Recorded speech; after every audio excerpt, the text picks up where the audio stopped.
It's a poison. That doesn't help the stress level.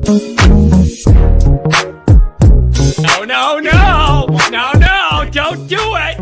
Get a grip. This stupid video I just showed you. I almost stroked out and died over it. You're watching a different show. You donkey. You ain't a captain of nothing but a sinking ship. Don't do this to me, Harry. The Ohio State. It's Ohio State. What do you mean, the? 312-988-15. Hello? You tell Johnny all you've heard and seen. Sometimes it's good to just yell about football. Yeah, that's right. Welcome in. Welcome back, folks. Quite frankly, is 2025 gotten off to a horrible start for a Notre Dame program that made it to the final game of the year? I just feel like people are starting to lose their patience and with a bunch of things. And I'm just asking, generally speaking, is 2025 just getting off to a bad start for this program on the field and off the field? Or does everybody just need to chill out a little bit? Does everybody just need to relax a little bit and let things fall into place? Give the new recruiting operation time to get situated and all that. Is that still fair for some of the frustrations people have with the recruiting? Is that fair? I don't know if it's fair or not. I'm not taking a side. I don't know what the reality is. I'm prone to have anxiety with this stuff. And I've been telling myself, just chill out, man. Chill out. Let Mike Martin get in there. Have somebody explain to him about college recruiting, since that's not his thing. Have somebody explain to the guy in charge of all this what college recruiting's like. Do we all need it? See, I even laugh when I say it, and the laugh is an anxious laugh. Are we way ahead of the curve on the stress here? That's what I'm asking. And I want some honest responses. There's just anxiety with the recruiting and you feel like you're behind schedule. Then you're thinking of the on the field stuff. And then you figure out, yeah, we're going to have 10 1-hour practices and half the team's going to be out. And then we'll see you in August. Son of a buck. It's just not,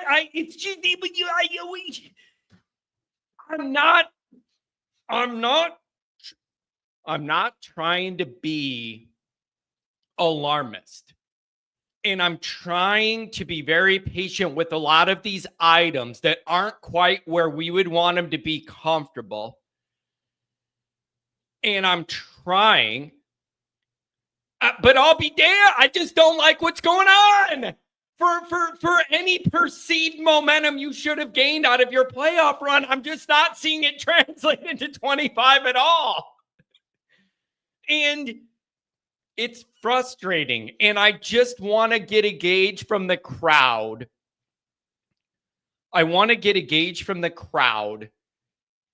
What the realities are here. What do you think the realities are here? Because I don't think you're getting much done in spring at all. I just don't. When you look at everything going on, I don't think you're getting much done in spring at all. And I don't know what that does to the quarterback situation. I don't know what that does for Ash getting his defense, the defense set up under him or whatever. I don't know, man. I don't know. But there is some honest anxiety. And it's coming from a good place. But I understand why a lot of Notre Dame fans are frustrated and stressed out right now. And Tex ND says we're gonna Tim, I see you on the line. Oh, Tim, here's the thing. I did judge Johnny about Notre Dame in the Big Ten and all that, over the weekend. And I think our friend Tim, that you all know, famous caller Tim, I think he's got some pushback for Johnny Boy on that we may debate. I mean, rough Monday morning, man. You got to fast forward the clocks. Everybody's getting an hour less sleep, and then you got to wake up to me. Happy Monday.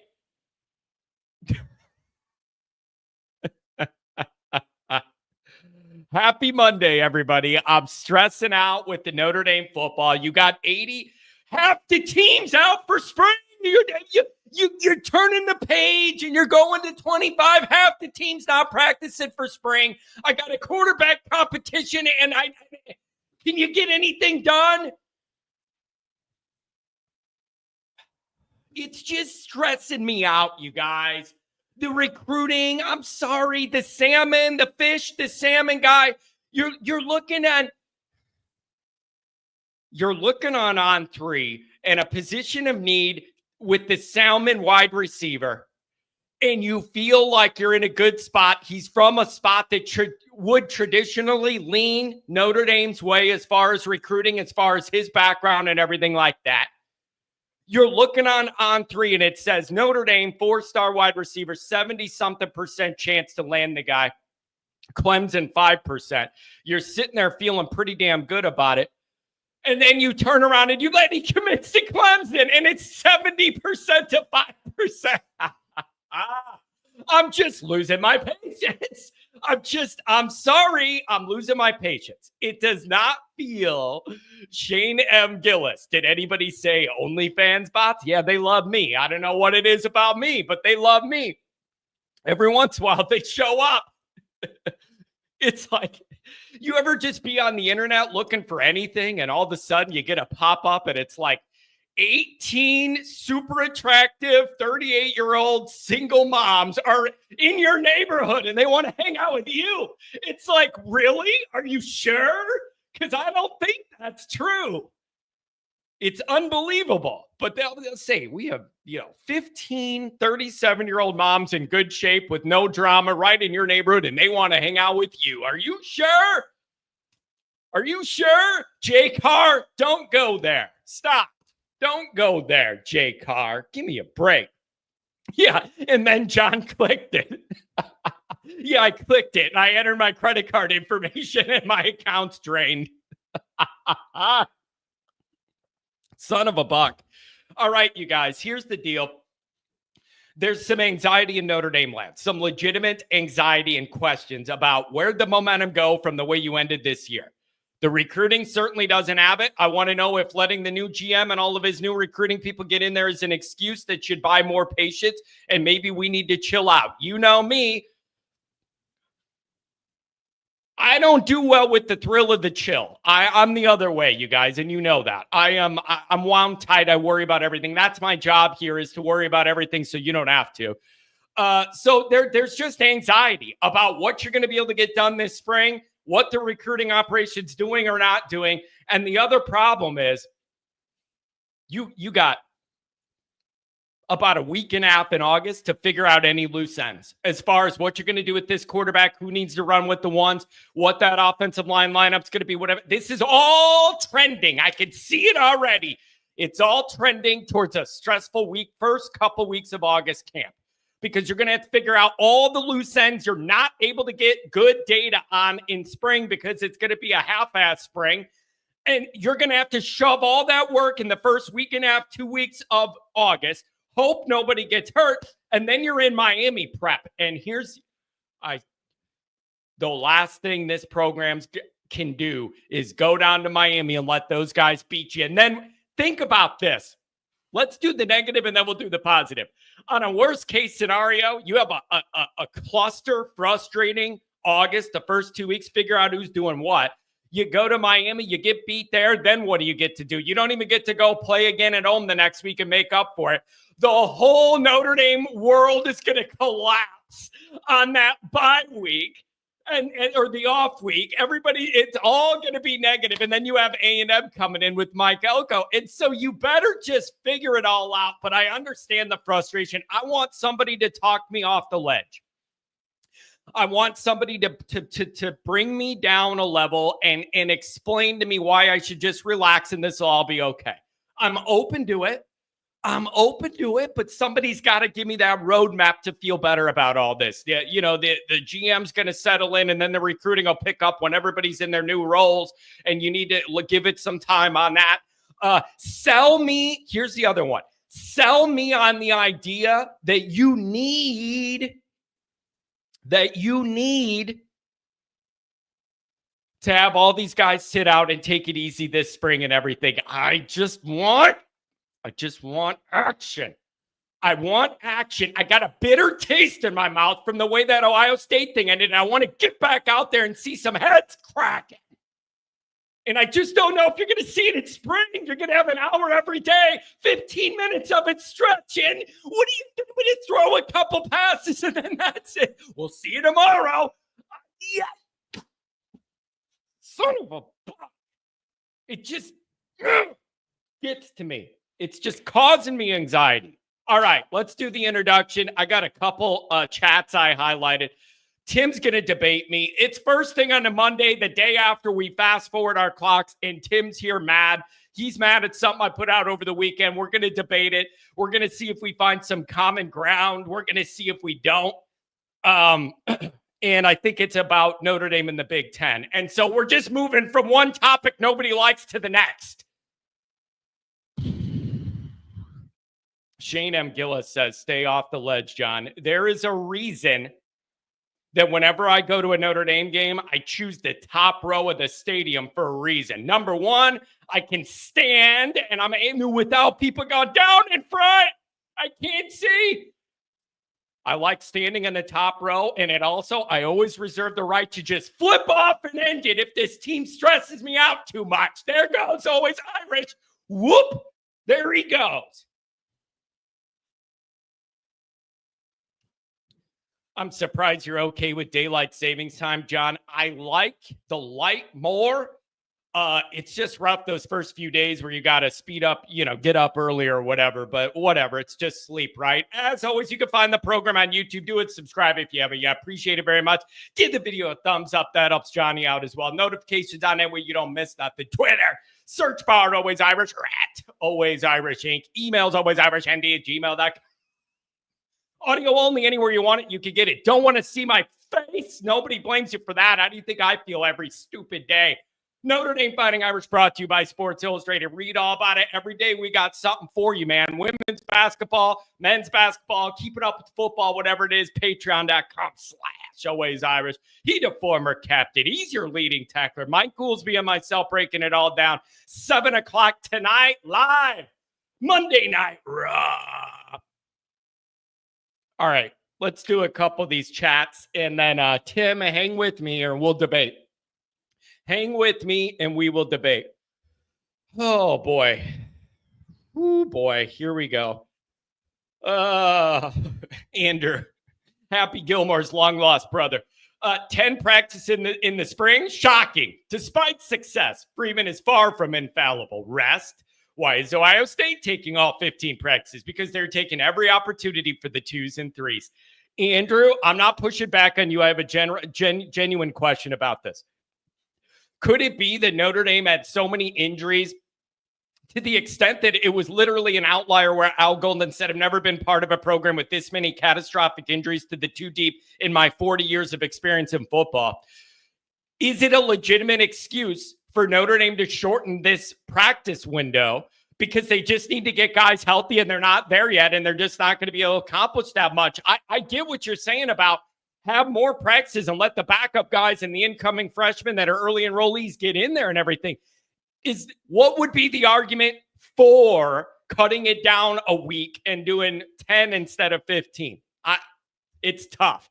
Because to me, you have young guys and backups that are eager to prove they want snaps, and that's an opportunity for them. I don't know, man. Minchie is not in the QB competition. A 3-way race is already unrealistic. Couple that with eliminating a third of the practices, he's a non-factor. Angeli is now the favorite to start, at least in Miami. Man, that's interesting. That is interesting. It's setting up. Listen, the way you look at it is I think the least amount of practice time there is, the more it favors Angeli, because then you lean on the experience and then you don't have as many practices for other guys to beat him or catch up to him or compete with them or whatever.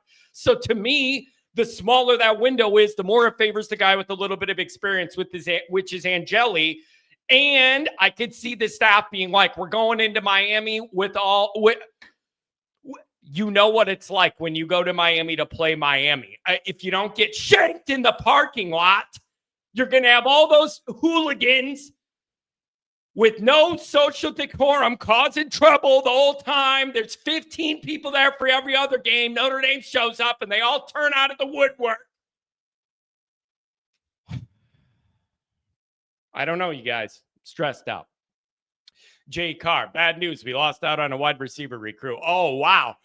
That's breaking news. I've never heard that one before. Whatever. Someone build me the roadmap to just chill out at Notre Dame recruiting and let these positions fill in. I don't know. The good news, I don't have to hear people complain that we signed a wide receiver. Yeah, you just don't sign any. Andrew. Maryland's one of the wealthiest areas in the cup. Potomac, Maryland, one of the wealthiest areas in the country. If ND can't land a kid from there against a state school, there's a problem. See, it's easy to say that. It's easy to think that. It's natural to say that. But then again, each recruitment is unique. Each player is unique. All of their dynamics are unique. Their family circumstances, what they're looking for is unique. Like, I tend to think this too. I always say that with the Chicago area Catholic schools where I grew up, the Joliet Diocese and all, like the whole area, and in the city, the private Catholic circuit, whatever. If you can't land those guys as a pipeline on that Skyline Road, all the Sky Bridge, spit it out. The Skyway across from Chicago to South Bend. If you can't land those guys, what are we doing here? I don't know. Maybe they're looking for something else. Maybe the guy fell in love with Dabo's Southern charm. I don't know. I don't know. Andrew, he's on it again. Call in line 312-900-8815. Somebody tell me whether we're overdoing it or if this stress level is appropriate. One thing's for sure at this point, Stuckey was a significantly better recruiter. Those saying it's past production are wrong. Clemson's a shell of what it used to be. Again, I struggle with these individual recruitments because you just don't know what they're looking for and what the dynamic is. So I struggle with that. It's just hard to generalize that whenever recruitment's different, but you would like to think any of those wealthier areas, private Catholic schools should be a direct pipeline to Notre Dame, you would think.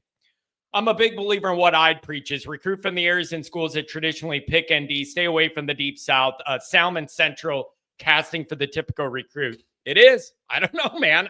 I don't have an answer. I don't know what to tell you. Jay Carr. I had an epiphany last night. Freeman's naming Steve the starter, and he's going to say, Steve gives us the best chance to win this season. Okay, fine. Like, you could do that. What is any fear CJ Carr enters the portal?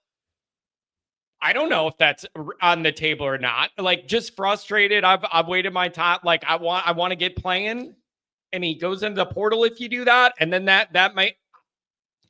Is there such a scenario in your guys' opinion is there a scenario where Angeli's the starter at Miami because he has a little bit of experience and you get that going? And then when you get down the road a little bit, maybe Carr takes over from that. Is that realistic or not? That's something I'm going to explore with Goolsby probably. I don't know if that's a realistic way or not. A 3-year starter Carr gives the program better chance to succeed than a year of Angeli. Look at all the top programs. Once you're a redshirt sophomore, you take the reins. See, there's the balance between who's open for rookie mistakes, right? Like who's open for CJ Carr getting a start against Miami, throwing them a couple balls because of his inexperience versus maybe Angeli doesn't. But the long-term upside on Carr is significantly higher because he has more physical gifts than Angeli will ever have. But what are you willing to sacrifice to get there? Like, the bottom line is, at some point, if you're going to go with a young guy, there's going to be a learning curve. There's no way around it. If you're going to go with the younger guy, there's going to be a learning curve. Whenever you decide to start him, you're kicking the can down the road on the learning curve and the rookie mistakes. You're just kicking the can down the road. There's no way to skip that step. There's no way to skip that step going with the younger guy to where there's going to be a learning curve and rookie mistakes that they won't make with more experience. It's a matter of when are you going to start the process? When do you want him to get the bad ones out of the way? Tex ND. Recruiting is yet again struggling to gain commitments. Not that commitments actually mean anything these days. Yeah, I just want to know, am I being disrespectful to this program for not allowing a grace period for the new GM and the new recruiting people to all get situated and comfortable in their new roles and come up with whatever plan they're going to do and get it going? Am I being disrespectful for being frustrated with the recruiting while this is all in flux and you didn't have a GM and all that? Is that fair or not to be frustrated during this period? I don't know the answer. Tell me. Tex ND. Here's the deal. Johnny, the only things I did not get yet are the game tickets. 40 for premium, 10 for general admission. What should I get and why? What do you get for a premium blue and gold ticket, man? It used to just be one price for one ticket. You sit anywhere you want. You can have your own section to yourself and be left alone, just the way I like it. What do you mean? I would love to know what you get for premium. I've never heard of it. It's a newfangled way for Notre Dame to make money. I've never heard of that before. If premium existed before for blue and gold, I'm unaware of it. So I'd love to know what you get for that. I like general admission, drinking 26 Miller Lights for breakfast, and then I go sit in my own section and worry about football all afternoon. That's what I'm going to do. So unless premium means you get 80 beers or something, I have no idea what you get included for premium. I enjoy general admission and then being able to spread out and sit wherever I want. So I don't know what that means. Philly special. It'll be 70 degrees in South Bend Friday and 30 on April 12th. The second John puts up his flag for the tailgate. It's going to go from sunny to dark. There's going to be sleet blowing around. It's going to be James Taylor. Winter, spring, summer, and fall. Come to South Bend, you'll experience it all. That's what you're going to get. Just because I'm in town, everything will crack loose. It's nothing a few Miller Lights can't solve, though. Tex ND. Johnny, I rented a little Airbnb house, like a 20-minute walk from the stadium. Nice open backyard with space and a fire pit. More than welcome, as it can be used Friday or Saturday night for an Always Irish get-together. Here's my plan. Multiple people have asked. Here's my plan. My brother and I are driving into South Bend from Illinois Friday morning. We will be in town. I have a meeting with a potential advertiser when I first get into town. So I'm going to go downtown and meet with these people, check into our Airbnb, and then from like early evening on, we could do whatever we want. I'm thinking the easiest thing might be to tell the whole Always Irish group, Goolsby, whoever, get Shane Gillis out there. Anybody who's there, meet on Eddy Street. Let's cause some problems. I'm just saying, meet on Eddy Street, cause some problems. So I'm thinking for Friday night, that's probably going to be the move. And we could meet on Eddy Street. We could bar up a little bit, find a place. I think all of the Always Irish people, we got to be together making some moves, causing some troubles. So that's what I think we're going to do. I'll come up with times and details later. But that's what I think we're looking at. Whatever that looks like, that's what I think the plan's going to be. Andrew Gilmore, maybe Freeman and strength coach are right about limiting practice and maximizing rest. But Ohio State is in the same boat. Their sports science is saying to practice 15 times for the 2s and 3s. I don't know, man. Do I look like a scientist? It's a mistake. Freeman has taken his foot off the gas before in season. How did that week work out for him? That's actually, Brian, a very interesting point. That's actually a very, very premium. What? Premium is the blue back seats in the middle lower section of the field. Who needs that? There's the stadium's like a fourth full. Like, you don't need that. You could sit up there and kick back over 2 rows, put your feet up. Who needs that? What, I mean, if you got a bad back or something, then I get that. So I don't know, man. It is, that's what I think we're going to do. Friday night, everybody wants to. I've had a bunch of people. Where are you going to be? Where are you going to be? I just think Eddie Street makes the most sense. There's food options there. We could bounce between bars, make some moves, figure out where Goolsby's going to be, drink a couple beers with them. I just think we need a roving gang of always Irish people causing trouble that night. And everybody could just show up. We'll pick a bar to start at. And then we cause trouble. I don't know what to say.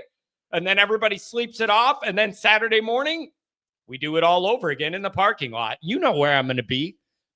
Lined up with Frank Leahy in the main lot. Look for the flags. Bright and early. Bright and early. What if Minchie outperforms the other QBs? Does he make a case for the number one spot? SPF, my question is, here, this is an honest to God question. It bothers me. The LSU guy came up with this. Honest to God question. Is Minchie going to be put in a position with the limitations here on what we're doing in spring? Is Minchie going to have the opportunity to have a chance to earn that role? It's a serious question. There ain't that many snaps to go around in spring. You're already limited as could be. Is there even see, that's the part of this when you're talking about a quarterback competition and all that. Are you going to put this in a position where it isn't competition? Does everybody get equal snaps with the number one everything, offensive line, wide receivers, whatever? And so you create a baseline that's starting from a fair point to measure all these guys. How many snaps do they all get with the number one O-line and the number one skill guys against the number one defense to be able to see what we're doing? I don't know. I don't know. But I need people to calm me down. Give me reason to say, John, just relax. Someone rationally get into my head and get me to understand you had a ton of serious injuries, and those guys are not healthy. You have a lot of other guys coming off serious injuries that are on the rehab but are still not 100%. Then you have other guys like Jeremiah Love or whatever, where it's like, yeah, I don't need to see that guy in the spring. I just need him healthy because I know what I'm going to get. Right? And then the recruiting, man, it just feels like we're running in place. Hey, man, I was never interested in Notre Dame before, but I watched their playoff run. They got this young, exciting coach and everything, and look at Notre Dame, and I'm gonna maybe take a trip there. Crickets, bro. Crickets on the recruiting trail is not good, man. I'm struggling here a little bit. So I just I am open. I'm open to anyone telling me to just relax. Just relax. But you got to build me that roadmap. You can't just say it because you want everybody to relax for your own Irish emotional needs. You got to build me the roadmap to get me to a better place on this stuff, to where I don't feel like, man, we're leaning on like there's momentum this way, and then there's running in place, and then there's running back this way. I don't know. Oh, man. Real Irish. What's Real Irish 1988? What a creative name. I like it very much. Sid Irish says, I need some Irish fans who aren't crying. Hey, I'm just telling you where the people I'm talking to are at, man. People are not happy and they're losing their patience. And then when the spring thing came out, nobody liked it. You are not going to be able to get almost anything done big picture this spring. I'm telling you, it's going to be chaos. The first week and a half, 2 weeks of August are going to be pure chaos because you're going to have major things to figure out, roles, who's first string, who's second string, who's figuring out what are we doing with the O-line, who's lining up the quarterback that you're going to have. It's going to be an absolute cluster chaos. The first 2 weeks, you got to make all those decisions very quickly. And then the last week and a half, it's Miami prep. And then you go down there and you just get ready to be in a fight while you're waiting in the concession line, I guess. I have no interest in being in that building with those people. I just don't. After 2017, seeing everybody get choke slammed in the console and whatever, like, I just don't have any interest. I just don't have any interest. More proof that this will be the last spring game. That's the other part of it. Tim, I'm going to come to you. We're going to debate this topic. That's the other question. How much of these teams not doing spring ball anymore or not doing the spring game, how much of that is for tampering purposes of like guys sniffing around your good guys and stealing them or whatever, and you don't want that to be out there? How much of it is this exact dynamic Notre Dame's in? This exact dynamic Notre Dame's in of like you're all beat up or whatever and you're not recovered, and now the schedule, the college football season runs much deeper than it ever did when we were growing up because you have all this expanded playoff run. What do? Is this just where it's, and I'm going to tell you this too, I don't care what anybody says. They could cancel that spring game all they want. We will pick a weekend to drink beer in the parking lot by the statue of Frank Leahy anyways. You're not going to ruin my tailgate plans. I'm serious. If they cancel that spring game, we, as the collective Always Irish people, we will pick a weekend and we will do our own tailgate or a bar crawl. Oh, how about that? Always Irish bar crawl in South Bend. Can you imagine the content we could get off that?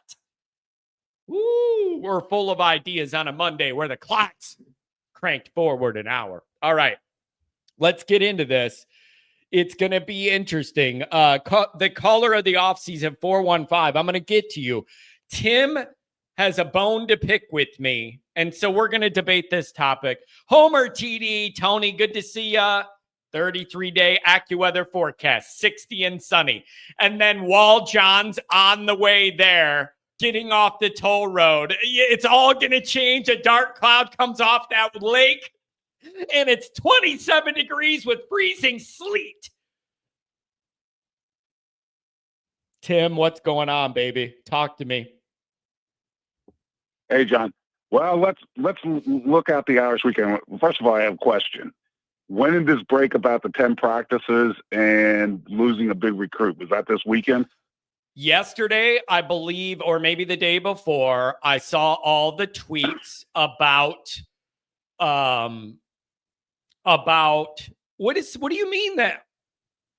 What do you mean my stream's broken? It looks good to me and I have no internet problems. You got to refresh it from your end because I'm showing that I'm good over here on the technology. I believe over the weekend, Saturday or Sunday, that wide receiver picked Clemson, and it just people thought it was a Notre Dame lean. He's from a traditional Notre Dame area, and it was 70-something% leaning Notre Dame and 5% Clemson, and then he committed to Clemson. So people are frustrated about the wide receiver recruiting. And then Goolsby heard last week they were only going to do 10 practices. And then I think a couple other outlets have been talking about it as well, as opposed to a 15. I don't know what you're going to get done, Tim. I don't know how much actual work. Right. I don't know what you're going to get done, and I don't know if I'm over worrying or not. No, I agree with you on that. Well, let's look at the weekend I spent with. The women are falling apart. There's some disconnect in that locker room. As soon as they got to number one, I doubt they get to the Sweet 16. At best, we'll get to the Sweet 16. I wouldn't be shocked to see them upset. I don't know what the hell's going on there. They choked it away. Are they running out of gas? Are they just running out of gas? Or like, what do you think's going on? I mean, they've had some injuries with Westbrook, but she got back. Actually, they were playing deeper than before. You know, the team that won their last title only played 6 players. They're playing 8 or 9 deep. Yeah, I don't know. I don't get what's going on there. It's just frustrating. And then I taped the game because they overlapped. And then you saw who probably ended our lacrosse season. You saw who took us down Saturday by another goal. Yeah. It's Tim, I love how you live and die with every single sport. I love it. Okay, then we go into Dr. Johnny. I'm thinking, okay, he's going to do the right thing. Now, I'll be honest with you. You make very intelligent points. I can't argue against that. I know with this group, I'm not going to probably have anybody back me in this group about us going to Big Ten. But that's the easy way out. Marcus Freeman always preaches choose hard. Yep. You choose hard. We go screaming and kicking into the damn Big Ten. We don't just accept it. That's my only contention with you. Here's, oh man, I love this discussion. I've been thinking about this, Tim. Here's my thought. I think most people in Notre Dame land, I don't want to speak for everybody, most people in Notre Dame land have a preference to maintain our existential historical identity, be independent and be proud of it and win as the outlier and do all that. It is important for us to remember in this discussion how this all started with the Big Ten's anti-Catholic, anti-immigrant bigotry being the reason that they blackballed us 100 years ago or whatever from being in the Big Ten. The history's important there, and it's a part of these decisions. You have all that, and I have a preference to be and remain independent too. Here's my question for you, Tim, and I don't mean it as sarcasm. I'm asking, at what cost? At what cost? Like, you could say stay independent forever and we want to maintain our identity. You could be able to do that, but at what cost? Meaning financial dollars, playoff access, not having any power, nobody good wanting to schedule you because they're all blocking you out. The committee that's run by the two superpowers putting more and more hurdles in front of Notre Dame. Like, I'm just saying, is there a point to where the cost of being independent, as much as we want to be loyal to it, is just too much? That's my question. What is that line? No, that's a fair question. Like, what is that line? Is the ACC an option, though? Or is that league gone? I sure hope not. Because, Tim, think about this. Think about this. Right now, there is no doubt there are two groups that have all the power in this room, and it is the SEC and the Big Ten. And I don't see that changing. So then what? You're going to give up independence and then go with a weaker hand in the ACC forever when you know there's only two groups that have all the power and it isn't the ACC? Why would you sign up for a permanently weak hand? You already have a weak hand in that room being independent. Why link it to the ACC? Well, one, out of Lori, but two, you can't just dismiss all the, because I don't know if you are, but you realize they turned us down 3 times. We're almost cowtailing to Michigan. They wouldn't let us in because we were a Catholic school. I get it. If you put a couple of roadblocks, I hate and we can't get in the playoffs, I hate it. And the money things, then we're going to just have to succumb, and I have to accept that. I agree with that. But that's the last resort. Can we get there first and try to hold on as long as we can? Yeah, see that, Tim, that is what's in my head when we're having this discussion is I have a desire to maintain independence, but upon what conditions, right? Like, you stay Indy, but the entire CFP continues to be stacked against you, and the Big Ten and the SEC keep finding ways to squeeze Notre Dame and apply pressure or change the rules to benefit their conferences with automatic bids and make it harder for Notre Dame. They're going to keep pressing that, right? And you want to be, I agree with you. You want to stay Indy, but what happens when nobody wants to schedule you because it's all, their conference is hard enough and they just want to make the playoffs. So then it's hard for you to schedule other than the ACC, which doesn't really move the needle very much for a lot of people in the country. You want to stay independent, but you end up losing money and can't keep pace with the Big Ten and the SEC in the way that they're doing it. Like, that's my problem, is staying Indy is always an option, but at what cost? And where's the tipping point? And also, Tim, you're the guy I want to ask about this. This is perfect for you. I'm all wrapped up in Notre Dame football. You know, that's the only thing that emotionally moves the needle for me in Notre Dame. It is in women's basketball. I love them. I want them to succeed, but I'm not having an aneurysm over it. What do all the other sports and the Olympic sports have to say about this potential move? That's more of a question I'll default to you because I don't follow all the other sports as much as you. Is there also things with that to consider? Like, ideally, you could be Indy all you want, but you might be losing ground while you're trying to stand to your values or whatever. You can't lose playoff ground to do that, or you're irrelevant. So, like, where's the line? Well, I mean, obviously the best conference for them is the ACC. I mean, if they could ever pull it off, what they should have done is took all those other sports and kept them in the Big East, and then figured football out. Because the Big East, with the sports Notre Dame's good in, the Olympic sports and the women's programs, they would have been fine. Basketball, but when both men and women's would have been through the roof. And the only thing that would have hurt them maybe is lacrosse. So there isn't a perfect, I'll admit, there isn't a perfect solution. I'm not stupid here. I get what built the school. I get what the bottom line and all the money is. But let's get to that point where we were actually forced into. The fact that we went on this deep playoff run, Marcus Freeman's got to be applauded. Nobody thought we could do it, and we did it without a great quarterback. You know what, Tim? And that's the other thing. I honestly think if we didn't have all the injuries, like how about a shutdown corner? How about a couple defensive linemen? We're only a player or two away with actually winning the damn title. Yeah. So something has to be going right. It is a really good point you bring up to make the argument that if you needed a proof of concept that Notre Dame could be independent and make the playoff format work, Notre Dame succeeded in that mission. I think there were a lot of doubts of like, what are the odds Notre Dame's going to beat 3 top 12 teams in a row, not able to get that round 1 bye, like whatever, what are the odds? Notre Dame on the proof of concept there, they proved they could hang in this situation. But what I'm thinking is, I don't think it's going to stay this way. I think the powers that be are going to keep adding hurdles and flaming oops for Notre Dame to jump through and add and find as many more benefits for the conference people as possible. Like it's not necessarily about this moment, but where this is headed. And then here's where that leads me, Tim. You want to be independent. You're all about Notre Dame's history or whatever. Well, what are you going to say when USC says we're in the Big Ten? That's tough conference. We don't need to play Notre Dame every year. It's out. Then what? Like these are the things I think about, Tim. Independent at what cost? Then you would play what? The ACC teams and then not even your big rival? Like where? Like that's what I mean. Well, okay, I get you that. But there's some big rivals in the ACC that you want to just poo-poo. Miami, Boston College, Florida State.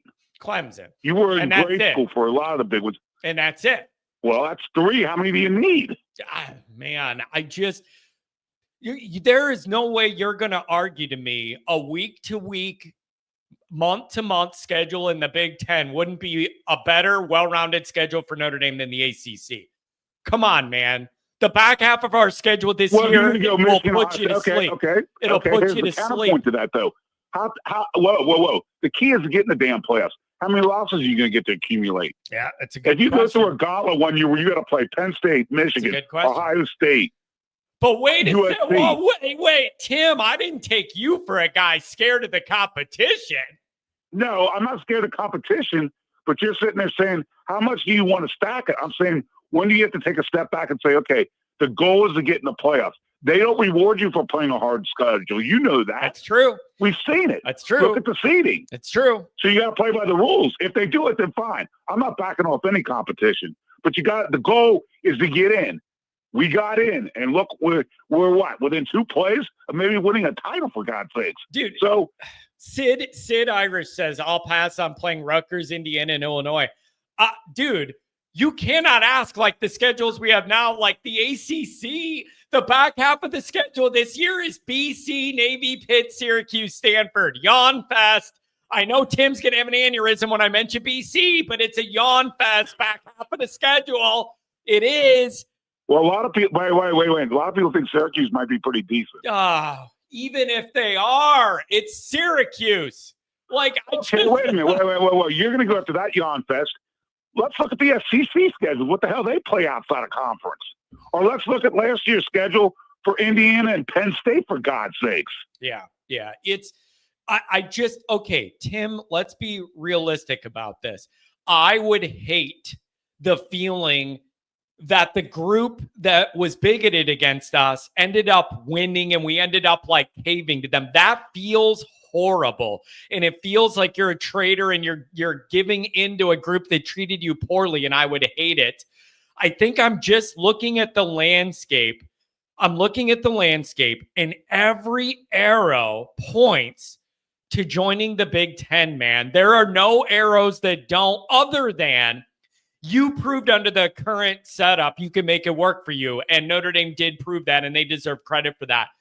I'm just saying all the other arrows as far as playoff access, the money, the TV deals, the power to make decisions at that table, like it's all pointing to the Big Ten. And I don't love it. I'm just telling you, I'm reading the room. I'm reading the room.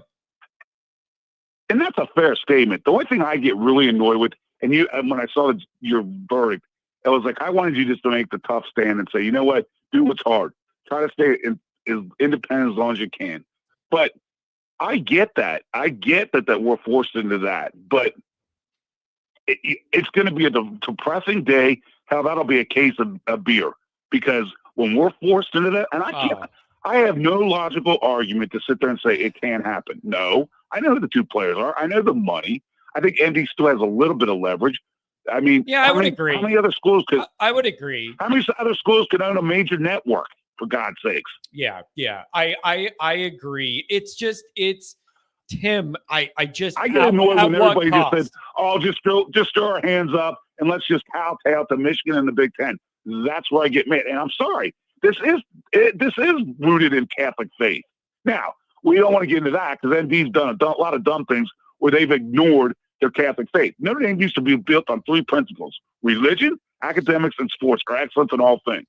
Well, they sold two of the three out in a period of time to get one thing. They only wanted to be the Harvard of the Midwest.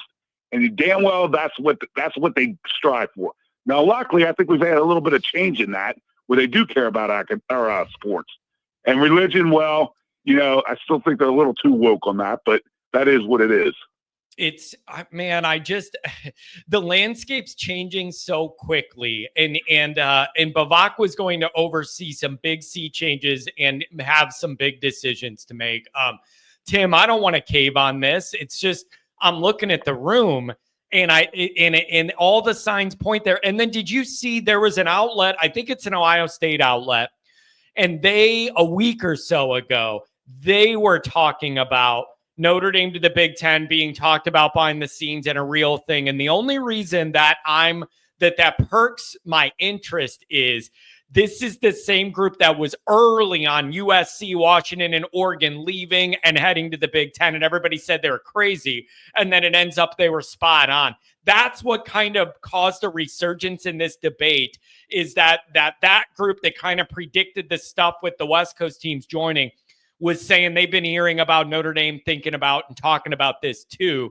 And they suspect that the two big powers are going to keep squeezing Notre Dame from each side until it's like, this is what you got to do. So I don't know, Tim. I wouldn't feel good caving to the group that didn't want us for bigotry reasons 100 years later. I don't like that either. Well, the AD's going to have to walk this back because all his press conference I saw from him, he was going to do everything he could to keep us independent. Well, there's nothing. There's nothing to walk back when all this stuff is going on behind the scenes. It's not public.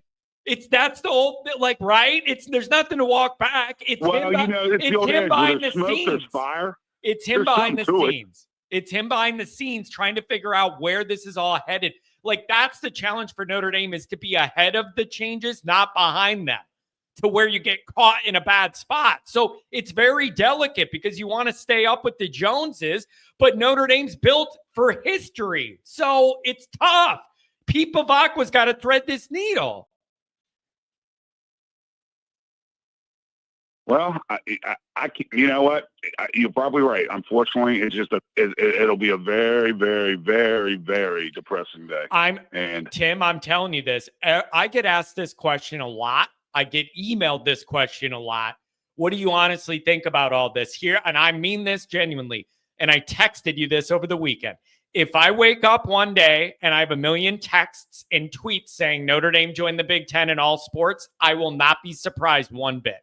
That is where I think we're at, to where I will not have any degree of surprise. We're so far down the road. If I get that, I will not be surprised. I just won't. I will not be surprised. I think it's that real.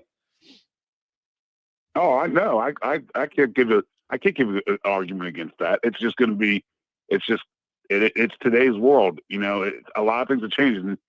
You have to adapt with change, but it's going to be very, like I said, very depressing. I mean, you know, here's the thing.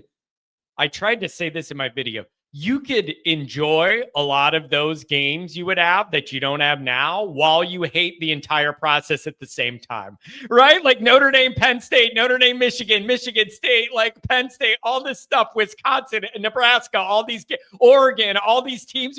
It would be exciting and you could hate your life at the same time. Like literally, the Big Ten's not that big a deal to me. If you go back when I was in 85 through 89, go look at who we played our first 4 games against. Big It was Ten. Big Ten. Yeah, it was. It was big. It was Michigan, Michigan State, Purdue. Yep. And who did I forget? Yeah. Yeah. We always opened usually with Michigan, and at that time they were good. Yeah, it was. So yeah, I mean that wouldn't be a culture shock there. And now you're going to throw in USC. I get that. We'd have the division and throwing in SC is a big one too. But I just hate the fact that we got a cowtail to them. That ultimately they won. Yeah, exactly. No, I am 100% with you there. And I would not look forward to the backlash, not from Notre Dame people. There would be a grieving period for Notre Dame people. Some people would be happy about it, but there would be a grieving period, especially for the older Notre Dame crowd that values that history and has more of it. There would be a grieving period.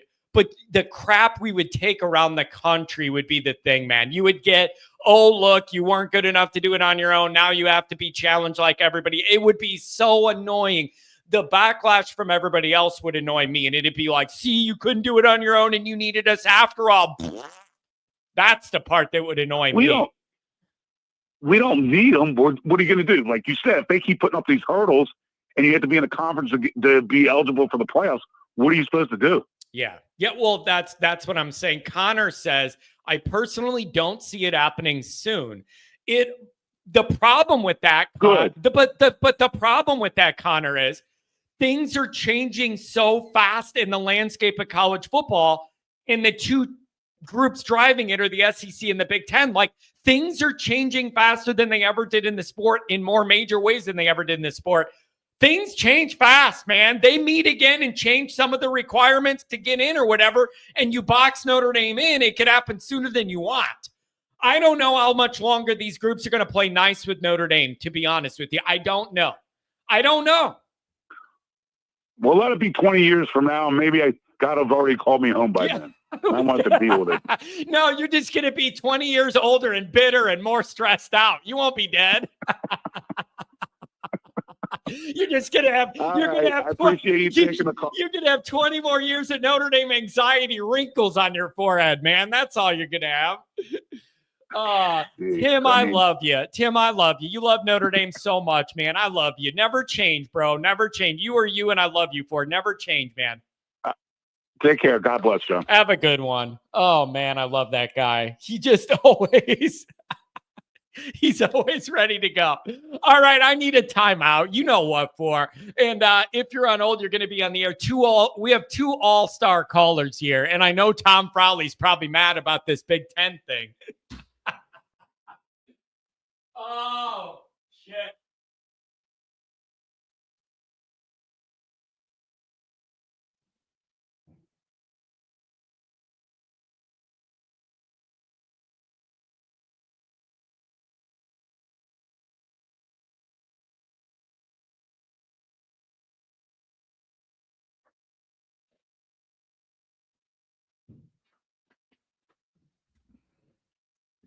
Oh, boy. Johnny Yayo.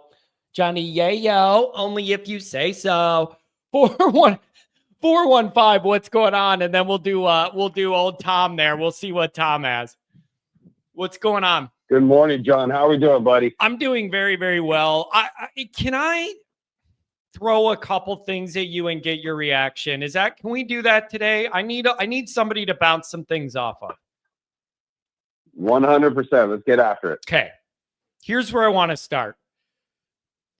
are we overreacting about the way 2025 is starting off for this program? And I mean that in terms of the recruiting feeling like it's stuck in neutral. And also spring looks like they're just not going to be able to get as much done as we want. Do you think it's fair for people to have anxiety about this, or do you think we all just need to chill out? I would say it's both. Okay, I'm going to give you the kind of the cop out. Oh, answer. that's such a John answer. That's the answer I use on. That's what I use on Goolsby. Is I'm going to thread the needle in the middle with my nuance and wiggle out of it. Let me give you the reason why. Yes, it's fair because we're fans and we're allowed to have the feelings that we're going to have because we're fanatics about the sports and the team and that we choose to be on, right? But with that being said, I do believe that, as I've stated before in the last couple of shows, we have to be patient with this whole process. All these pieces of the puzzle are being put into place. They're going to need time to generate success and generate long-term kind of revenue in a way of getting those other players into South Bend. So it's just going to take time for everything to kind of gel together. So yes, we can 100% we can be like, stressed out, especially if a player goes to Clemson or whoever. But at the same time, just understand that it's going to take some time. Now, with that being said, again, as I've stated before, this all needs to start showing us results, right? We need to see the results at some point. So it can't take too long because time is of the essence and, we need results at some point in the near future. But let's just remember where we just came from in 2024. We just came off a 3 playoff victory season as well as the championship game. And I do agree with Tim, previous caller, on saying that we were just a couple plays with those other players out away from winning that game. I truly believe that. Yeah, that's the other thing too. I've really been thinking about this. The further removed I get from the Ohio State game, the more it's in my head of like, dude, how good is this program? Maybe are we really, really that close to being the champions? Or are we, but another side of my brain, I could point to some areas where it feels like we're behind and we're not where I need us to be. But you also just proved you made it to the final, the last game of the year. So I'm kind of in my head. I'm like, if I'm in a certain mind frame, I could say, look at how close we were. You're right there and you proved a lot and you're a big time year in, year out contender. And on the other side, I could point to all these areas that I see improvement that I need to happen. And I'm not happy with where we're at in certain areas. And I don't know what the fairest place to land is. If we have Benjamin Morrison and Riley Mills on the field that game, we win. That and I know that anybody could say that, but I'm saying that because I truly believe it because of the fact that now we have that extra pressure coming off the line and we have the extra coverage in the backfield and the leadership on the field. I believe that those two missing pieces would have created us to having a championship. And so, yes, I do believe we are that close. Now, with that, those two players, as well as many others, are gone. And you have to now next man up. You have to refill it. You have to put in more people. You have to put in the right people. And so now it's about keeping the momentum going and keeping this machine and this engine rolling smoothly. So you got to change out the oil. You got to get in new, and then you got to keep moving forward. I'm with you, man. Okay, somebody wrote, first off, Chris Canzolo, $10 Howler. Thank you very much, man. Really appreciate the donation, especially in the off season. They don't come in quite as much as on those exciting post-game shows. Means the world to me, Christopher. Thank you. Conundrum says, it's a new year, go back to go and pay 20.5 million. Here's the thing, man. When you're like, it's a new year. Yeah, it's a new year. And that's why I wanted it to start off the way that made sense to me for progress in my mind. Cutting the amount of practices down and having half the team limited is not what I had in mind as far as maximizing the beginning of 25. It just causes me anxiety. And you know what else? Goolsby called this. Right after the Ohio State game on Patreon, Goolsby goes, John, you are going to be frustrated because I guarantee you Notre Dame is not. He said literally there is going to be a physical hangover in this program. And he says it's easy for you to look down the road to March and April and say, isn't that enough time to recover? He said, you don't know what it's like with your skeleton frame. He said, John, there's going to be a physical hangover in this program you're not going to like and you're just going to have to deal with. He called it, and now he's right on the money. Completely, and that's what exactly when you were talking about the. I'm sorry, his name was Connor. That just came up and wrote that. That is exactly what just went into my mind. Was what Goolsby had said, and he's absolutely right. And we're seeing it, and everybody in the program, players need to kind of, if you want to talk about relax or chill, they need to recoup. They need to rehab. They need to get their bodies and their minds reset to get ready for this. They just came off an extremely long season that was more NFL-like than anything that we've ever seen before in college football. And I talked about this again before about these are not 25, 28-year-olds or 32-year-olds. These are 18 to 22-year-olds. And their bodies are still maturing. They're still going to school. They're still having to have studies. And not just any kind of studies, Notre Dame studies. So the demand in the classroom is there, the demand on the field is there, and the demand on their bodies is there. And so it's natural to need more time to regenerate. And so we just need to remember that. And I think Goolsby nailed it with that because it's absolutely true. Yeah, he was on that early. I was frustrated when he even said it. And I'm like, dude, isn't a couple months enough time? And he goes, you don't understand the rehab and how many guys there are and whatever. So here's where this all comes to a head is I just don't think you're going to get much big picture stuff accomplished in spring. And I don't see any other way around it other than a chaotic, busy first 2 weeks of camp in August where there's a lot of undecided positions in the 2 deep, maybe even quarterback. And it's going to be chaotic because you got about a week and a half and then you need to start thinking about Miami specific prep and you need to have everything figured out. And so I just, that causes anxiety. And I don't know what that does to the quarterback competition either, man. I have no idea. I don't know what that does other than if you're not going to have as many practices and everybody's limited, there's logically that favors Angeli because he has a little bit of experience compared to everybody else. All of those dynamics point to an Angeli being favored there. It does. And I think the biggest thing that I have a problem with in this, if I want to look at something that gives me a little bit more kind of angst, is the fact that when you were asking me earlier about what was my number one goal or thing that I wanted to see going into spring ball and what am I looking for? And I talked about continuity. And I was talking about continuity within the coaching staff, but I'm also talking about the continuity on the field. And I was talking about how they're going to get that that rapport between the quarterback and the wide receivers. Well, how are you going to do that if your wide receivers aren't on the field? If the quarterback is throwing and playing with a lot of the 2s, 3s, and 4s, then how are they going to build that rapport that's going to translate on the field come August? Yeah. And so that's where I have an issue with it. Yeah, you're all of that sort of stuff, like the dream of being able to figure out who the lead dog is in the quarterback room and then getting them to build chemistry with the new O-line and the wide receivers and all that. It's just, I don't think it's going to happen in spring, man. You are going to have a lot of major things to figure out,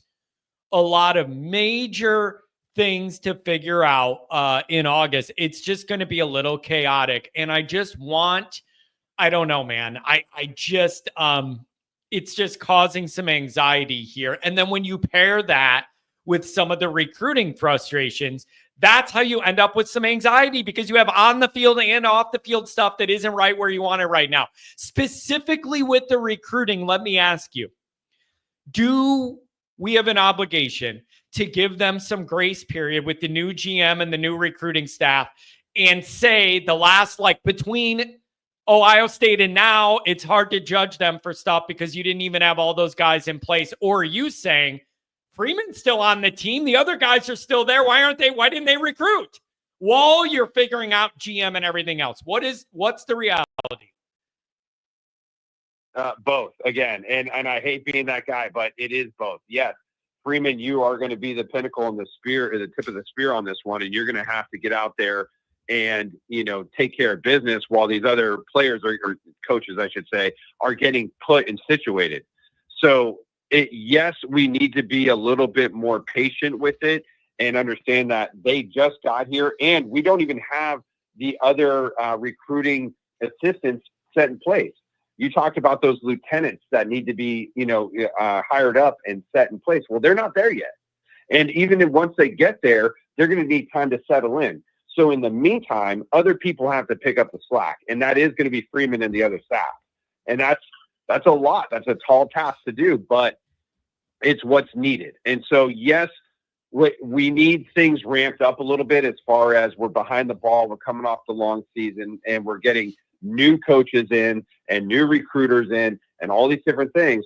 But at the same time, we need to be patient with it, but we need to have some kind of results by people getting out there and filling the void until the other people get up to speed.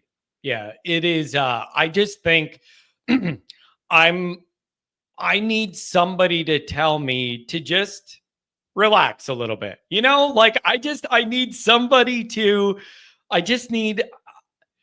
it's just not what you envision momentum looking like after the year we had. And there's reasons for it. It is not random. The injuries are a reason for it. And the turnover with the personnel is a reason for it. And I understand it, but that doesn't mean I have to like it. You know what I mean? Like, I understand why I understand why we are where we are with these items, but that doesn't mean I have to like it. And it doesn't mean I have to be comfortable with it, even though logically and practically, I totally understand how we arrived at this moment on the field and off the field. Yeah. I get it. It just causes me anxiety. You had the most successful year you've had in 30 years. You would like to think you would parlay that into some quick momentum. That's all. Yeah, no doubt. It's going to be stressful, man. And, I would say this, I would tell you to go ahead and relax and calm down. But at the same time, that's what makes you, John. So, ain't that the truth? Ain't that the truth? Like, this wouldn't be, there would be no Always Irish if I sat here and calmly and rationally broke down everything that happens in Notre Dame land. Nobody would care. Boring.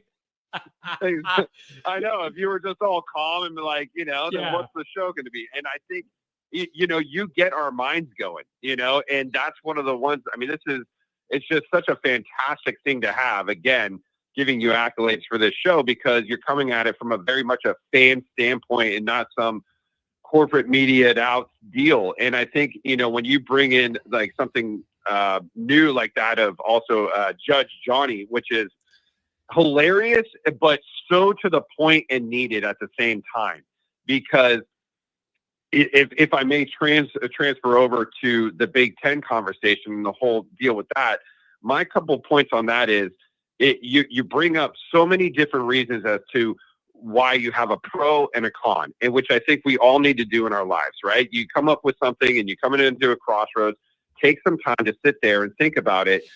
What are the pros? What are the cons? Which one outweighs the other, and what's in your heart, and then go with it. And with this, to me, I just feel like there's more cons than there are pros in joining any conference, regardless if it's the Big Ten, SEC, or whoever. Now, I understand that the way things are moving, the SEC and the Big Ten, the way they have their agreements with the college football playoff in general, they control all the power. As far as not just scheduling, but as far as like how the format is and what it looks like. They're dictating that they're going to have each at a minimum 4 teams in, right? So you could have a team, as we talked about before, that's 8-4 and knocks out a team that might have gone 11-2. Yeah. But you want to know something?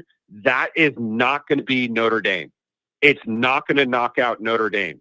Notre Dame's brand nationally is so much stronger, I feel, than anybody else. When they do those shows on ESPN and all those things, they talk about Notre Dame, whether you like them or not, is better for the sport when they're good and when they're involved.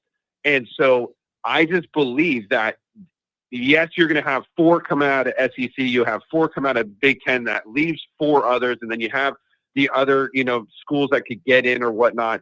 But it will always leave a spot open for Notre Dame because they know better. They understand it. So why would they sit there and squeeze us to a point and try to make us join a conference like that of the Big Ten? It doesn't make any sense. Let us sit there. If I'm the Big Ten or SEC, unless you're really just that bitter and spiteful and you want to make us join just to do it, just because you're so jealous of the fact that we have these rights. Yeah. But, I mean, what would be the point of it? So from their standpoint, I don't think they should let us in just because of that. Yeah. From Notre Dame's standpoint, go ahead, John. Man, it's just going to get complicated. That's all. It's going to be, yeah. I just think Pete Bavak was going to end up with some major existential decisions on his desk at some point with all this. And you got to trust that he can navigate it the right way to put Notre Dame in the right spot. Hey, people want to know, do you ever chat? People are asking if you have a chat name because they're used to your voice now in the 415, but they don't know. Do you have an active account going in the chat log or no? I actually, you know what, John, I don't. I've looked at it, and generally the way my mornings go, because I'm 2 hours behind here, I am up at about an hour before your show starts, and we're running around getting the kids ready for school. We're making lunches. I got you in my ear, and I'm doing all those things. And then when I get off the phone with you, I'm generally driving the kids to school and then getting back home and then listening to the rest of the show. There you go. Generally, I don't add, you know what I mean? I'm just kind of running around, but it is something that I would like to do. Ironically, I'm out on injury from work right now, so I have a little bit more time at home. Yeah, it's just interesting, man. It's just interesting because people are used to your voice now, so they were wondering if there was a name to look for. So I don't know, man. This is all really, it's really complicated. It's really interesting. It's an evolving situation. Notre Dame's got to be nimble, try and thread the needle the best they can in all these areas. And it's going to be stressful to me until I see that it's okay. That's just the way it's going to go, man. And so we'll see. And why don't you think about it and then call me back on Wednesday, come up with a different angle. How about that? That sounds good. How about that? I'll catch you outside. Yeah, there you go. especially where you live. You can actually go outside year round. It's amazing. Thanks a lot, man. I appreciate it. Have a good Monday. Get those kids off. Will do. Take care, John. Yep. Have a good one. Oh, man. Dude, that's funny. Man, some of you guys are harsh, man. Jeez. I don't have no 78. This isn't the post-game show where I have 84 people waiting to get on the line. If you want to call, you're going to get some time in the off season. That's the way it goes. Tom, I'm coming to you. Marcus Freeman has advocated to not having the spring game. I fully expect it to go away. If it goes away, excuse me. If it goes away, we will pick a weekend to do an Always Irish bar crawl. I'm not kidding. Like, I need a reason to get over there in the spring and for us all to be together. If they do away with it, we will literally pick a weekend. All the Always Irish people could come into town for a long weekend, and we will hit the town, and we will do an Always Irish bar crawl, and we will tear it up. We will tear it up, and we'll record content, and it'll be fun. That's what we're going to do. That's what we're going to do. So I don't know. That's what we're going to do. Chicago's very own. What's going on, Tom? Hey, good morning. Hey, a couple of things.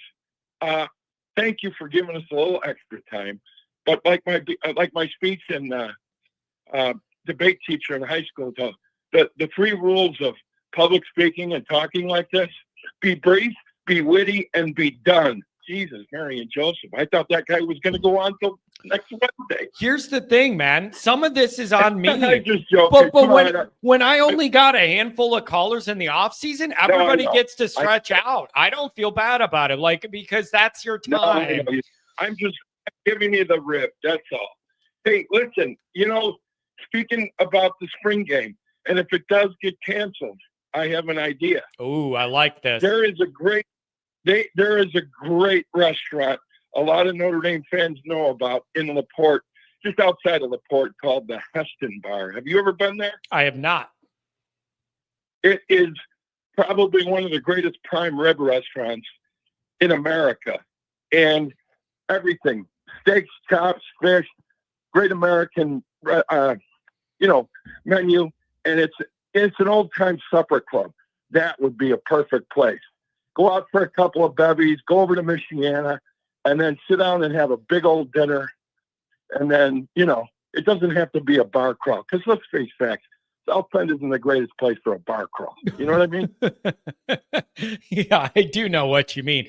I would be, man, I would miss it though. Just it's you know why I would miss it so much, Tom? Well, you can incorporate a little of both. You can incorporate a little bit of both. But honestly, that would be fun. I would miss spring ball, and the reason I love it is I get so stressed out about Notre Dame football. Spring is a freebie where you get to do all the Notre Dame stuff, but with no risk of losing and you being miserable and everything else. Like, it used to be a little like a freebie. I look at it as a freebie where, like, there's no way we could lose. There's no way we could lose, and I could just let's not lose sight of the fact that the reason why it was started was for a charity purpose. So all the proceeds used, I don't know if that's still the case. I think it is. But with all the seismic changes in college football, it's just part of the process. I mean, you look, so we're to kind of incorporate everything of all the topics of the Big Ten, possibly joining the Big Ten, or staying in the ACC. Should I stay or should I go? Well, let's examine a couple of things. Notre Dame already jumped through that hoop for the Big Ten to get AAU status a few years ago. So they've left that door open, right? And then what happens right after the football season ends, right after the first of the year, Notre Dame basically saves the ACC in football. So, and then they've got their independence still hanging about. Look, Bavacqua, I think, is doing a yeoman's job of trying, because he understands the business aspect after having been in charge of the PGA tournament for television and then being the chairman of NBC Sports. We've got the right guy in place. I'm not worried about that. And then, in the past few couple of times I've been on the horn, it's come up about the argument, well, it's run by the priest. Let me tell you something. It's not run by the priest anymore. There's no more Father Joyce, no more Father Hesberg. Father Dowd is basically given, and the Board of Trustees have given Bavacqua and Marcus Freeman everything they need to do to get moving. The other part of the seismic shift here, things have changed so dramatically in college football with the conference realignment, NIL portal, and shame on college football because they did not have, they're like a bull in a china shop now. They did not think this thing through. They're just like, you had some of these renegade athletic directors and coaches, and they bullied the chancellors and the college presidents into making this hasty move because of their all they sold was the television contract money. That revenue is what got those academics off their ass and said, "Oh, okay, we'll do that." Well, look what they're doing to education in the United States of America. They could screw up a 2-car funeral, these fucking people, So I am grateful for Notre Dame to at least have their thinking cap on, and they know what they're going to do. So they're trying to fight a war on 3 fronts. You got the Notre Dame haters, a la Big Ten, and now they're trying to goad them in.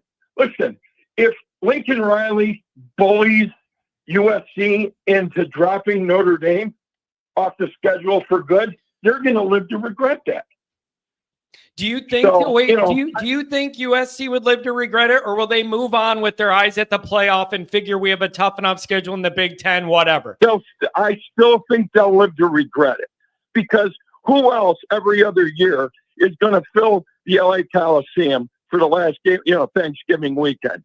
It's not going to be Michigan. Yeah. It won't be Ohio State, because that's never going to happen. It's not going to be Penn State. It's the intersectional rivalry. So if they piss that down the river, then you just have to chalk it up for just another modern change and a machination of college football today, which I don't like.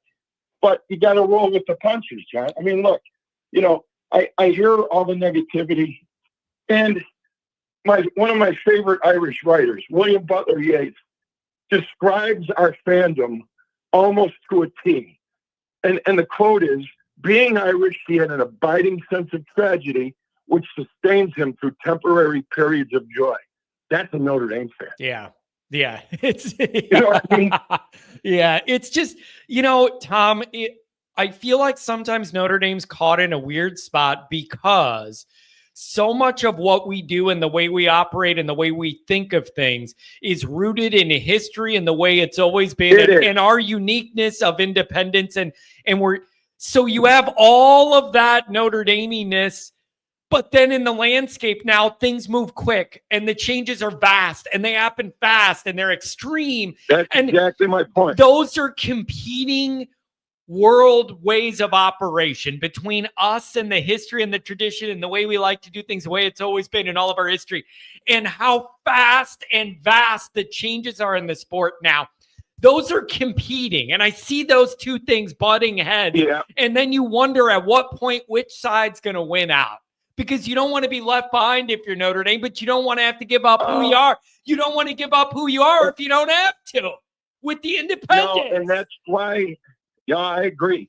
And that's why I think, the Board of Trustees and actually Jack Swarbrook, he did a good job of setting the table for Pete Bavacqua. Now, he's not the second coming or anything, but he is fully invested because of his speech and his actions. He loves Notre Dame football. And so at least we've got a steward that's driving the ship that can say, okay, now we can relax a little bit about that. Then we can go back to the recruiting and the X's and O's and winning games. Yeah. Look, they're going to do what they're going to do. Like you mentioned earlier, the back end of the schedule this year. You know what? It might not be exciting. It's not sexy, but boy, it's got some teeth. You got an up-and-coming Boston College and Syracuse. And, you never know when that sneaky NC State's going to throw a decent team in, depending on what time you catch them. Every game counts, man, for Notre Dame. That's fair. And I'm looking forward to this. I mean, I'm looking forward to this year's schedule. I really am. Bring on the Boise States and the Arkansas. Nobody else is doing that either. In their count, they're not playing that kind of a diverse of a schedule. You know what, Tom? So, Tom, I got to tell you, to celebrate. All of the attention is on A&M and Miami. I think going to Arkansas is going to be a really interesting. That's going to be it's an underrated, interesting trip for Notre Dame. And I think it's not getting a lot of attention because of the first two games being Miami and A&M. That's right. But going to Arkansas, that is an interesting. It's not a brand name SEC team that pops right now. I get all that. But that is going to be a very, very interesting weekend for Notre Dame. That's going to be their Super Bowl. I have a cousin that lives in Hot Springs, Arkansas, and, he grew up in Chicago, Notre Dame fan. He said, those rednecks are already whooping it up. They can't wait for Notre Dame to come to Fayetteville. That's exciting, and it's great for college football. It gives a little more flavor. I just think, within the parameters of the way the system is set up now, you have to take advantage of your little victories. And by victory, I mean playing a team like Arkansas on the road and Boise State at home. Yeah. I mean, it's helping college football that a lot of these conference teams won't do when Alabama goes to play Mercer, come on, for God's sakes. It's just, some of these, I mean, some of these big boys that play real low tier second-rate teams, they're below max teams, for God's sake. It's, man, this is all, you gotta have trust in Pete Pavakwa, that he is valuing the right things, weighing the right things as he makes decisions, navigating some of this, because there are going to be some tough decisions to make. It's going to be interesting to see, Tom. And I just hope I just hope we can have a good spring, and these quarterbacks have a chance to show what they could do, make the most of what you can do with the spring. But it has been a weird kind of hazy existence since the title game ended in Notre Dame land. Like, it just feels like it's kind of like a blurry, hazy existence. Tom, so I don't know, Tom. It's new territory. Yeah, it definitely is. Yeah, it definitely is. Longest season in Notre Dame history by far. Yeah. I'm looking for, I've got next Monday circled on the calendar. I can't wait. For spring. I want to see this. I'm just hoping and praying that Marcus Freeman and Mike Denbrock can take care of this quarterback competition the right way and let the cream rise to the top. Yeah. I don't care who if it's Angeli to start the season, so be it. I just want the best player standing on the field. That's fair. At the end of the last playoff game next year. That's fair. That's going to happen. That's fair. Hey, Tom, thank you very much, man. Thank you very, very much. I'm glad you had fun in Florida. Good to have you back in Illinois. And then I'll be going to Florida next weekend, and I'll be there a couple weeks. We're going to have to figure out our schedule here while I'm gone. I need some time in Florida. So thanks a lot, Tom. Enjoy your day in the great city of Chicago, my friend. All right, brother. God bless. Go Irish. Have a good one. Oh, the cream of the crop. Oh, yeah. The priests are the medium between the university and God. That is a good way to think about it. 619, you're on the line. What's going on? Welcome to the show. Hey, Johnny, how you doing today? I'm doing very well. It just feels like there's a little anxiety in Notre Dame land. And I don't know if it's fair or not, but I'm just feeling a little angst. And a lot of people in my orbit have a little anxiety about where this is all at, coming off a very good year. What do you think? I think it's an unknown. We're in uncharted territory. So I'm going to sit back and relax and trust the guy that went 14-2 and see how it goes. If it goes bad, that's what I'll call. So let me ask you, when you say uncharted territory, are you referencing the fact that we played such a physical schedule, so many extra games into the calendar year that is naturally going to alter what comes next in a way we've just never seen before, so we don't know how to react? I want to make sure I got this right. Is that what you mean by that? Yeah, that combined with losing all your recruiting team, and your defensive coordinator, all that stuff that happened. And then you're a month behind. And you're a month behind in figuring all that out for a good reason, though. I'm not complaining. It's for a good reason because you played an extra month, right? But it's just listen, man. Listen, I'll be honest. I want everything to be exactly how I want it right now. Okay. Let's just be honest. Yeah. That's what I want. I want it all to make me feel better right away. Hey, I didn't introduce. This is Texas Chris. Just FYI. Okay. Good to know. Hey, man, we need to. We can have some fun on Blue and Gold weekend, don't you think? Yeah. Well, that's actually what I called it. And I have a recommendation for that. But so I want to go back to what you were just saying. So I will not trade us going to the national championship for the stress we have right now.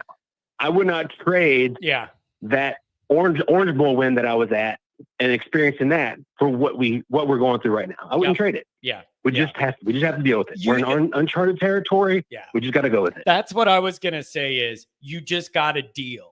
And I am now you have me thinking more about the concept of the uncharted territory thing of like, we've never quite been here before. Maybe a natural adjustment to the spring plan is what happens when you're in this scenario and you have all those injuries, but we've just never experienced it before. And we're used to a clean slate, mostly everybody healthy, and you could get business done. And it's just not going to be as easy this time. Yeah. And that doesn't mean that I'm trying to, put on the green glasses and say, I'm in love with what I'm seeing in recruiting. Like, I don't like losing that receiver that I thought we were going to get that runs like a 10-300 meter. Yeah, I wanted him. So, I mean, yeah, we need to get receivers. That's a real thing. Yeah. But everything else, all the other stuff that's being stressed about, I think we just need to let it play out. Man, it's the wide receiver thing, man. I see people saying, I see people. Yeah, you don't even have to say words. I know I have people saying you are not going to get those 4 or 5-star wide receiver guys until two things happen. Number one, you start ponying up money to these NIL money to these freshmen and guarantee it. And number two, you got to have a proven system with the quarterback who's throwing the ball that people trust and a pipeline to the NFL. And if you don't have those things, you can't expect to land these great wide receivers. Well, I don't know, man. It's just tough. Yeah, I do think that this is going to be a year where we're going to have some proof of concept. And I know we've been saying it for a while, but I mean, Riley, even though he did real good throwing the ball in the national championship when we got behind, he didn't come in as a passer. He came in as a dual threat quarterback with a busted up ankle. You know, we have 3 guys on the roster now, and I know people have their thing against Angeli. I don't think he's the most talented guy, but he can throw the ball. Like, we have 3 legitimate guys that can throw the ball now and make pretty much all the throws, and we have a plethora of talented receivers. Greathouse looked like he's ready to become an all-star. So I think after this season, and I don't like having to say wait another season because we should be able to get some now, but I do think we're going to have proof of concept for a passing game this season. Yeah, dude, I don't want to fall for this again because I've already seen people be like, this is the year the wide receivers are going to take off and you're going to have some difference makers or whatever. They've been saying that like all this for multiple years. Like, I'll believe it when you get behind Miami secondary a couple times, I'll believe it. How about that? Meet me outside. How about that? I agree. But I look at this past season and we look at the amount of times we had receivers get open and Leonard just missed them or didn't see them until it was too late. That's just like, to me, I was never a guy that was like, Leonard can't throw. Like, every quarterback makes some bad throws. What I always thought was his issue is that he reads the defense too slow. And by the time he saw guys open and made the decision, they weren't open anymore. He was just reading things too slow from what I saw. Yeah. But man, anyways, I didn't want to get into a dissertation today because I've always done it in the past. I want to make this short and sweet. Here's my recommendation for if they cancel blue and gold games. Yeah, what do you got? Find out when they're doing, that big scrimmage they do, the 1s versus 1s to end spring. Yeah. Find out the day of that. Schedule a tailgate for that day. Open an invite up to the players to come and eat at the tailgate after they have that scrimmage. Then anyone who wants to go do a bar crawl can go do it after that. Ooh, I like that. I don't know if I could make that work or not with the player part of it. I don't think Johnny Boy has that much pull. I don't think I have that official pull. We could try though. Oh, I mean, it doesn't have to be official. It can be something where just get the information out to the players. But to Twitter saying, hey, we're doing a tailgate on this day. You guys are welcome to come and eat after the. I like that. And then have all of us put money into that, which that's something, even if I'm not going to be able to be at the tailgate, I would be willing to put money into that if that money is going to feed the players after practice. Man, that's a good idea. We're going to do something. If they do away with this, I don't know what it's going to look like. But I would like to seriously set something up where we can all still meet, just have a little break, and get together, low stress, but all get together and have some fun. If this happens in the future, we will find a way to be able to gather in the spring. It's important to me. I need the break. I need a chance to get to South Bend with no game stress. Like, we will need to do that, my friend. So we'll see how it goes. And it'll be interesting. Usually I just come in on a Saturday and I'm in and out. It'll be good being here on Friday because I can mix it up a little bit in town. All right. Last thing I'm going to leave you with is this. I know we expect Miami to be weak this year, and I think we can win that game, but we haven't beaten them down there since 1978. We have sent some damn good teams down there in that time. To die. Yeah. To die. Yes. Under a really good coach. Yeah. I'm not, people always want to bring up Brian Kelly. I'm not even talking about Brian Kelly. Yeah. Lou Holtz went down there with probably the best team he had his whole time and got crushed. Yeah, there's something about down there. Yep. We have not done well in a long time. Now, I will say this. Let's balance this out. Something that makes me feel a little better about the circumstances you're mentioning is you went there for the playoff game and actually succeeded in that physical building. So I understand that but it's a different not Miami though. Yeah. That's not Miami. That's a different team. Yeah. I know. We haven't struggled there against all teams. We struggled there against Miami. Yeah, thanks for putting that in my head to worry about for the next 7 months. Well, I know. All I'm saying is I get it. I think Marcus Freeman has been breaking down those barriers, so I think that's something he can do. Yeah. But if we lose that game, it's not the end of the world. Yeah, it's not an it's not an NIU moment. That's all I'm saying. Yeah. If we lose that game, it's not fire Freeman. It's a lot of good teams have gone down there. You know what it means? You know what it would mean if you lost that one, unfortunately? It would mean you better get your crap together for A&M because you cannot start out 0-2 in year 4. Sorry, can't happen. Can't happen. I agree, but look at A&M's. I agree, but look at A&M's history. They're not a good road team. Yeah, they're just not. Yeah. They historically beat people or give everyone tough games when they play them at home. They historically don't play well on the road. Yeah, it's who they are. Man, this is there's always something to think about in Notre Dame land, my friend. Hey, thank you very much for the call. Don't be a stranger. All right, later. Have a good one. Oh, what a good little Monday here. Swan Dong says, is that Tim Allen when he was making the noises? Dude, if you ever watch old reruns of Tool Time or Home Improvement or whatever, that show's hilarious. Don't change that channel. It's hilarious. All the little noises. All the little noises. I love that show, man. Good, wholesome family entertainment, damn it. How about that? Meet me outside. How about that?